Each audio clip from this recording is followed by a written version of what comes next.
오늘도 말씀과 기도로 이 자리에 오신 분들을 축복합니다. 오늘 본문 말씀은 예레미야 30장 12절로 24절 말씀, 징계의 중한 상처, 주님의 치료와 회복. 여호와께서 이와 같이 말씀하시니라. 내 상처는 고칠 수 없고 내 부상은 중하도다. 내 송사를 처리할 재판관이 없고 내 상처에는 약도 없고 처방도 없도다. 너를 사랑하던 자가 다 너를 잊고 찾지 아니하니 이는 내 악행이 많고 내 죄가 많기 때문에 나는 내 원수가 당할 고난을 내가 받게 하며 잔인한 징계를 내렸도다. 너는 어찌하여 내 상처 때문에 부르짖느냐? 내 고통이 심하도다. 내 악행이 많고 내 죄가 허다함으로 내가 이 일을 너에게 행하였느니라. 그러므로 너를 먹는 모든 자는 잡아 먹힐 것이며 내 모든 대적은 사로잡혀 갈 것이고 너에게서 탈취해 간 자는 탈취를 당할 것이며 너에게서 노략질한 모든 자는 노략물이 되리라. 여호와의 말씀이니라. 그들이 쫓겨난 자라 하매 시온을 찾는 자가 없은즉 내가 너의 상처로부터 새살이 돋아나게 하여 너를 고쳐주리라. 여호와께서 말씀하시니라. 보라, 내가 야곱의 장막에 포로들을 돌아오게 할 것이고 그 거처들의 사랑을 베풀 것이라. 성읍은 그 폐허가 된 언덕 위에 건축될 것이요 그 보루는 규정에 따라 사람이 살게 되리라.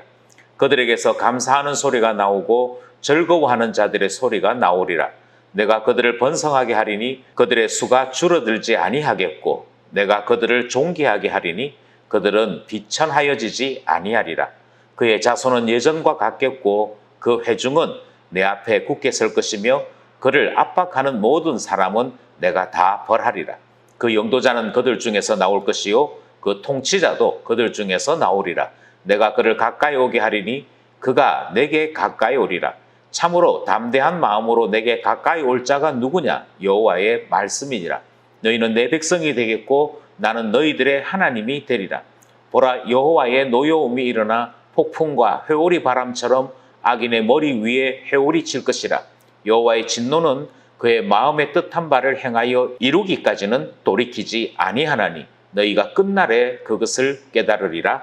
아멘. 오늘 본문 말씀은 30장 1절에서부터 24절까지 이어지는 이스라엘의 회복 예언, 그 중에 하반부 부분에 해당되는 말씀입니다. 우리는 앞서 하나님께서 이스라엘을 징계하시지만 회복하실 것에 대한 말씀을 들은 것이고요.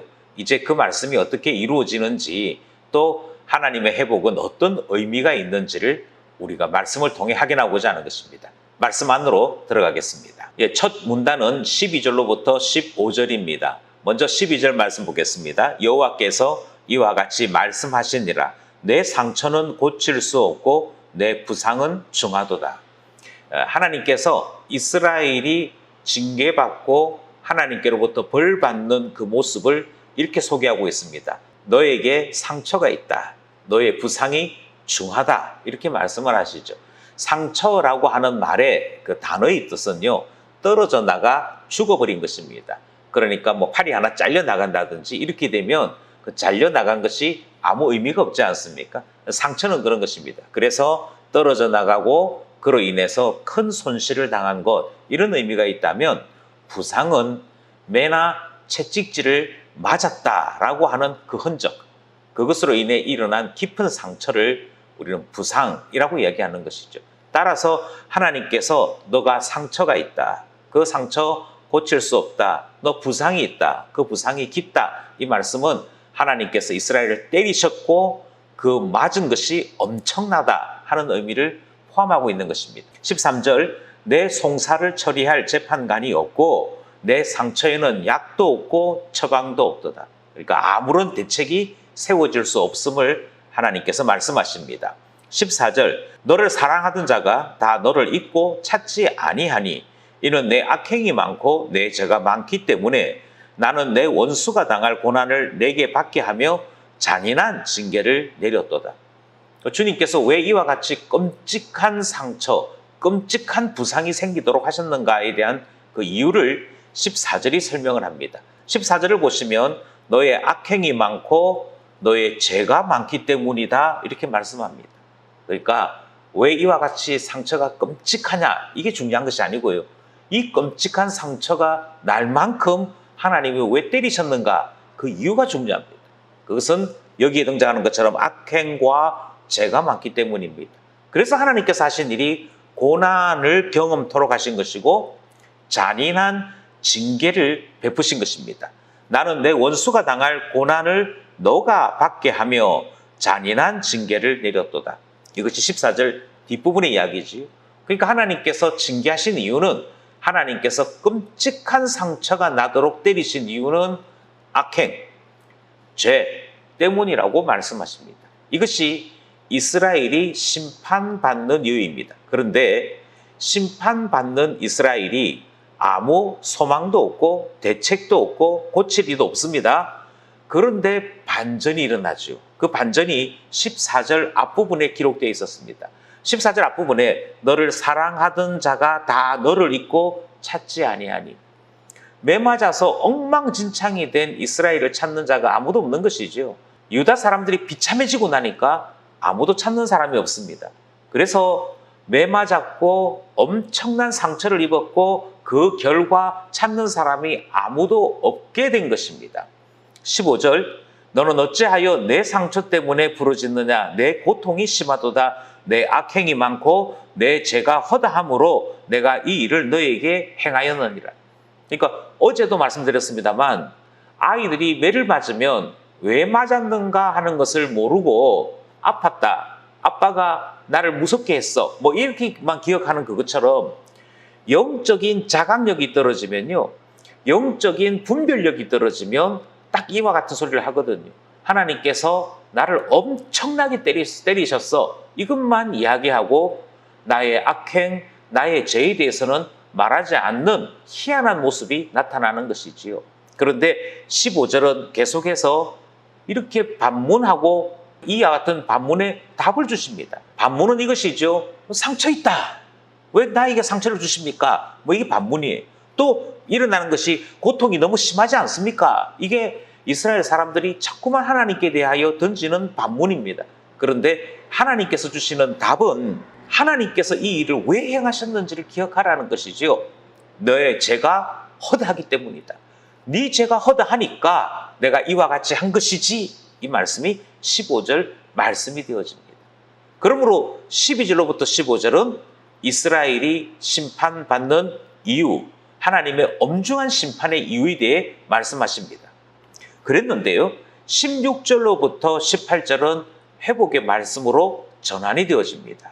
하나님께서 회복하시는 첫 번째 회복의 사인을 우리에게 보여주시는 것이죠. 16절, 그러므로 너를 먹는 모든 자는 잡아 먹힐 것이며 내 모든 대적은 사로잡혀 갈 것이고 너에게서 탈취해 간 자는 탈취를 당할 것이며 너에게서 노략질한 모든 자는 노략물이 되리라. 그 들어가는 접속사가 그러므로라고 되어 있습니다만 번역은 그러나라고 번역하는 것이 좋을 것 같습니다. 이 그러나죠. 앞부분에는 유다 사람들이 징계를 받았고 심판을 받았습니다. 아무도 고쳐줄 수도 없고 해결해 줄 수도 없습니다. 그런데 하나의 반전 조건이 생겼습니다. 16절을 보시면 반전이 일어납니다. 하나님께서 15절까지는 분명히 때리셨습니다. 그런데 16절은 하나님께서 때릴 때 사용하셨던 그 이방 사람들을 심판하시겠다는 말씀으로 등장을 합니다. 그 16절 말씀이죠. 너를 먹던 자, 너의 대적, 너에게서 탈취해간 자, 너에게서 노략했던 자들을 하나님께서 그대로 갚으시겠다 하는 보복, 하나님의 신원의 말씀이 16절에 나타납니다. 그리고 이어지는 말씀이 17절이죠. 17절에 여호와의 말씀이니라. 그들이 쫓겨난 자라 하매 시온을 찾는 자가 없은즉 내가 너의 상처로부터 새살이 돋아나게 하여 너를 고쳐주리라. 앞부분에도 그 말씀이 있었죠. 매를 맞고 나니까 찾는 사람이 아무도 없습니다. 아무도 없는 이것이 반전의 기회가 되어집니다. 여기에 17절이 다시 한 번 더 이 사실을 밝혀주고 있죠. 모든 세상 희망들이 다 끊어질 때 그때 하나님께로부터 희망과 소망이 나타나게 되는 것이죠. 그게 17절 말씀입니다. 그래서 뭐라고 말씀하시냐면 그들이 쫓겨난 자라 하매 시온을 찾는 자가 없다. 그래서 내가 너의 상처로부터 새 살이 돋아나도록 해주겠다 말씀하시는 것을 보게 됩니다. 하나님이 언제 고쳐주시느냐? 세상 소망 끊어질 때입니다. 하나님이 언제 우리의 편이 되어주시느냐? 세상 소망 끊어질 때입니다.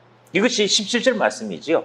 18절 말씀, 여호와께서 말씀하시니라. 보라, 내가 야곱의 장막에 포로들을 돌아오게 할 것이고 그 거처들의 사랑을 베풀 것이라. 성읍은 그 폐허가 된 언덕 위에 건축될 것이요 그 보르는 규정에 따라 사람이 살게 되리라. 하나님께서 회복을 말씀하시는데요, 그 회복의 첫 번째 표지, 그 첫 번째 하나님의 회복 증거가 무엇이냐면 장막이 회복되는 것입니다. 거처가 회복되는 것이죠. 그래서 야곱의 장막 포로들이 돌아오게 되는 것, 하나님께서 거처 안으로 다시 불러들이시는 이것이 하나님 회복의 사인으로 등장을 하고 있습니다. 성읍이 회복된대요. 그들이 살고 있던 집이 다시금 회복됩니다. 그래서 그들의 거처마다 사랑이 가득한 공간이 된다고 말씀하십니다. 우리는 예수 그리스도께서 우리에게 오셔서 우리 가운데 장막을 치신 일을 자꾸 기억해야 할 것입니다. 예수 그리스도께서 장막을 세우신 것은 회복의 증거요 사인이며 우리에게 오시는 회복자, 우리의 치유자 되심을 나타내는 표시가 되어지기 때문입니다. 그럼 어떻게 되느냐? 그 보루, 그 성읍이 세워지면 규정에 따라 사람이 살게 됩니다. 그래서 중요한 단어는 맨 뒤죠. 살리라, 살게 되리라. 살아나게 되어지는 것은 다시 말씀드립니다. 세상 소망 끊어지고 하나님이 우리의 거처가 되시면, 하나님께서 우리 가운데 장막을 회복시켜 주시면 그때부터가 사람 사는 일이 되어집니다. 여기서 구체적으로 다윗의 장막은 나라나 지경의 회복을 의미하기도 합니다. 그러나 좀 더 정확하게 말씀드리자면 하나님 백성으로서의 영적 권위, 영적인 영역이 회복되는 것을 말씀하고 있는 것이죠. 19절, 20절은 두 번째 회복의 사인이 등장합니다. 19절, 그들에게서 감사하는 소리가 나오고 즐거워하는 자들의 소리가 나오리라. 내가 그들을 번성하게 하리니 그들의 수가 줄어들지 아니하겠고 내가 그들을 존귀하게 하리니 그들은 비천하여지지 아니하리라. 20절, 그의 자손은 예전과 같겠고 그 회중은 내 앞에 굳게 설 것이며 그를 압박하는 모든 사람은 내가 다 벌하리라. 하나님께서 회복을 말씀하실 때 딱 두 가지를 이야기하십니다. 하나는 수, 하나는 존귀함입니다. 이것이 19절에도 20절에도 그대로 등장하죠. 그래서 번성하게 하겠다, 존귀하게 하겠다. 20절, 예전과 같이 그 수를 돌이켜 주시겠다, 굳게 서게 될 것이다. 우리가 하나님 앞에 회복을 누릴 때 반드시 경험하게 되는 것은 번성함입니다. 창세기 1장에 등장했던 그 번성함이 하나님의 축복이며 우리의 사명이 되어지는 것처럼 하나님 언약의 회복을 경험한 모든 하나님 자녀들이 경험하는 것은 번성함입니다. 동시에 하나님 자녀의 이름에 존귀함을 주십니다. 그것이 회복되어지는 자녀들이 누리는 복이지요. 그러므로 주 안에서 우리가 회복해야 될 이유는 주님을 떠났을 때 아무도 알아주지 않는 비천한 사람이 된 것과 정반대의 놀라운 회복이 일어나기 때문입니다. 우리가 존귀하게 되는 것, 그것은 주님께서 우리를 회복시켜 주실 때만 가능하다. 이 사실을 우리는 확인하게 되는 것이죠. 21절, 22절은 세 번째 회복의 사인이 등장합니다. 21절, 그 영도자는 그들 중에서 나올 것이요 그 통치자도 그들 중에서 나오리라. 내가 그를 가까이 오게 하리니 그가 내게 가까이 오리라. 참으로 담대한 마음으로 내게 가까이 올 자가 누구냐? 여호와의 말씀이니라. 22절, 너희는 내 백성이 되겠고 나는 너희들의 하나님이 되리라. 21절, 22절이 보여주는 회복의 증거는 메시아입니다. 왕이 세워지는 것이죠. 여기 특별히 그 이름을 그 영도자, 그 통치자라고 부르는 것을 보게 되어집니다. 이것이 예수님의 이름입니다. 주님이 어떤 분이시냐면 우리 가운데 오시는 통치자, 영원한 왕, 영원한 우리의 리더가 되십니다. 따라서 주님이 오시는 것, 예수 그리스도가 오시는 것이 이스라엘의 회복이다라고 말씀하시는 것을 확인할 수 있는 것이지요. 성읍이 회복되어집니다. 이름이 회복되어집니다. 그리고 왕이 오심으로, 진정한 왕이 오심으로 그제서야 이스라엘이 이스라엘로 세워질 수 있는 것을 말씀하고 있습니다. 이것이 우리 하나님께서 세우신 회복의 플랜이고 회복의 과정입니다. 그럼 어떻게 되느냐? 22절이 원래 맺었던 언약이 다시 회복되어지지요. 원래 맺었던 언약은 모든 사람들이 하나님 백성 되는 것이고 하나님이 그들의 하나님 되는 것, 이것이 언약의 회복이고 처음으로 돌아가는 완전한 치유가 되는 것입니다. 마지막 문단은 23절, 24절입니다. 23절, 24절은 1절로부터 이어왔던 모든 말씀이 이제 끝을 맺는 마무리 부분이면서 지금까지 들려주셨던 모든 예언의, 그 회복의 예언의 총합이 되어집니다. 23절, 보라 여호와의 노여움이 일어나 폭풍과 회오리 바람처럼 악인의 머리 위에서 회오리 칠 것이라. 하나님께서 분명히 말씀하십니다. 악인에게는 하나님이 회오리 치는 심판을 하신다. 이것이 정리입니다. 결론입니다. 24절, 여호와의 진노는 그의 마음에 뜻한 바를 행하여 이루기까지는 돌이키지 아니하리니 너희가 끝날에 그것을 깨달으리라. 24절에는 하나님께서 진노하신 그 뜻이 무엇인지를 나중에는 결국 다 깨닫게 된다고 말씀을 하십니다. 그러니 두 가지 진노가 등장을 하는 것이죠. 악인에게 주시는 진노가 있고 그것이 23절입니다. 24절에서는 하나님께서 왜 하나님의 자녀들에 대해서 심판하셨을까? 하나님의 자녀들에 대해서 상처와 부상이 나도록 하셨을까? 그게 맨 나중에 가서 깨닫게 되어진다. 이렇게 말씀을 하십니다. 그러니 하나님께서 똑같이 때리셔도 하나는 죽으라고 때리는 것이고 하나는 깨달으라고 때리는 것입니다. 여기서 중요한 것은 23절은 악인에게 해당되어지고 24절은 너희에게 해당되어진다는 사실이지. 여기에 등장하는 너희가 누구냐? 이스라엘 사람들은 끝까지 유대인들만이 이 말씀의 적용자라고 생각합니다. 그러나 우리는 예수 그리스도가 오심으로 나라가 회복된다는 완전한 회복의 말씀을 들었던 것이죠. 예수 그리스도가 세운 나라의 백성이 누구냐면 바로 교회요, 참된 이스라엘, 영적 이스라엘 사람들입니다. 그러므로 메시아를 정치적으로 이해했던 유대인들이나 이스라엘 사람들이 아닙니다. 영역 주권의 사람들, 하나님을 유일한 왕으로 고백하는 하나님의 자녀들만이 참된 이스라엘이요, 회복되어질 너희가 되어지는 것을 우리는 깨닫게 되는 것이지. 예수 안에 있는 자만이 회복을 경험할 수 있습니다. 예수 안에 있는 자만이 왕이신 예수 그리스도를 통해 하나님 나라를 깨달을 수 있습니다. 이 신앙, 이 고백이 우리 안에 있기를 원합니다. 우리가 지금까지 나누었던 말씀을 이제 세 가지 정도로 정리해 보고자 합니다. 첫 번째, 세 가지 정도로 정리해 보고자 합니다. 첫 번째는 죄는 반드시 심판하시는 하나님을 보게 됩니다. 그것이 악인이든 언약의 백성이든 죄가 있으면 심판하십니다. 악인에게는 영원한 심판이요, 하나님의 자녀들에게는 때려서라도 죄를 씻고 이 세상 소망 끊고 그렇게 해서 하나님 자녀로 회복시키는 우리 하나님의 열심을 보게 되는 것이죠. 구원을 얻은 하나님의 자녀들이라도 죄에서 자유롭지 않습니다. 죄에서는 반드시 죽어야 되고 떠나야 합니다. 여전히 신앙생활과 죄된 생활을 같이 하는 분이 있다면 회개해야 합니다. 그것이 참된 자녀들이 해야 될 일이고 매맞지 않는 신앙생활을 할 수 있는 길이 되는 것이지요. 두 번째, 하나님은 세상 의지하는 것 싫어하십니다.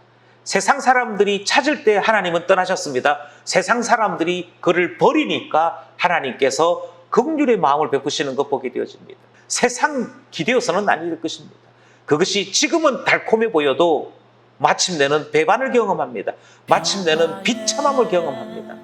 믿고 의지할 분은 하나님뿐입니다. 마지막으로 우리는 예수만이 참된 주 되심을 다시 한번 깨닫습니다. 영원한 통치자, 그분은 예수님이십니다. 우리 가운데 오는 영원한 치료자, 예수님입니다. 주님이 보내신 유일한 하나님께로 가까이 갈 수 있는 자, 우리를 하나님께로 이끌 수 있는 자. 그래서 하나님께서 가까이 오시고 그가 하나님께로 가까이 가서 하나님을 만날 수 있는 유일한 우리의 통로가 되는 분, 그분은 바로 예수 그리스도이시죠. 예수 안에 있을 때 우리는 그제서야 하나님이 주시는 참된 소망을 가질 수 있게 되는 것이죠. 예수 안에 살아가는 우리 되기를 원합니다. 오늘도 기도 제목을 함께 붙입니다. 기도하는 우리, 말씀으로 힘을 얻는 우리 되기를 원합니다. 모든 사람이 비로소 친구로 여겨지는 날, 평화의 아침은 오리라.